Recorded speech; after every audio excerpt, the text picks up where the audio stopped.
I started using these Reebok Nano 2.0s for about a couple weeks now, and I really like them as a lifting shoe, particularly because they have a wider toe box. With any shoe, I think that's what you want to look for. Your toes want to be able to spread out. That's how your foot is meant to function. Having a narrow toe, which most shoes are, is pushing your toes together and you're losing the ability of your arch to work correctly. So with any shoe, particularly a weightlifting shoe, when you're trying to lift heavy weights and your foot is your foundation, I think you want a wide toe box shoe. And there's two shoes that I think fit that bill for weightlifting: the Reebok Nano 2.0 and then the Flux Adapt Graphene. Those two shoes I think are the best weightlifting shoes for squats, deadlifts, anything like that, where you're lifting weight, because you want kind of a hard base. Lifting in a running shoe where it's squishy, it's just not going to work. You're going to lose stability and you're not going to be able to lift as much or feel as stable.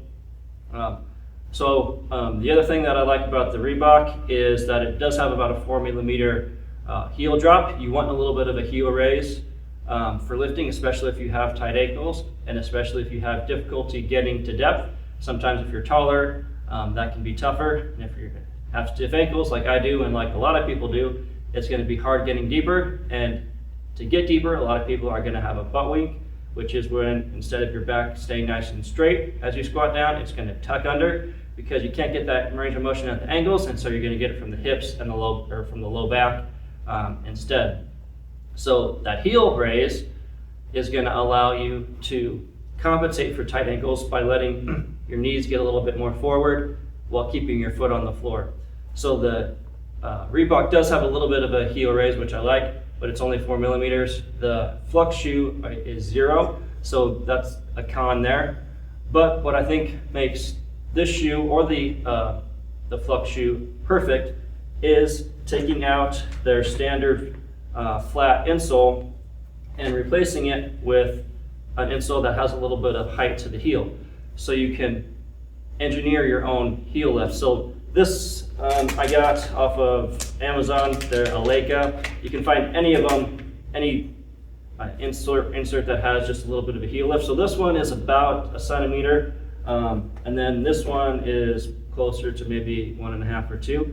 So I started using these for squatting and anything, especially if you're front squatting or overhead squatting, where you really need that ability to get your knees forward with your foot flat. I just don't have that, and so having my heels raised really helps you feel a lot more stable and keep your back straight, and it just feels a ton better.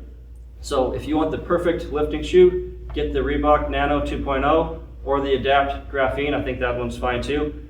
But then also get an insert that has a little bit of a heel raise here. It's called a heel drop. I don't know why they do that. It doesn't make sense to me. But you want your heel raised up a little bit in the shoe, and that's going to help you get to depth and make squatting feel a ton easier. And then just a side note, I bought both of these, the higher one and the shorter one. So like I said, if you're doing something that requires a deeper squat or requires a more upright chest, like front squats, overhead squats, squat snatches, or squat cleans, I would definitely get the higher one. But then if it's something that doesn't require as much heel lift, or like for running or something like that, box jumps, whatever, you know, the shorter one. Or maybe you just keep the flat one too, and you wear that most of the time. But if you're doing anything where you need a squat, or if your back hurts squatting, or if you know that you have that bum wink, having your heels lifted a little bit with the insole is going to make that a lot easier. And so having a couple different heights, you can adjust it to whatever works for you.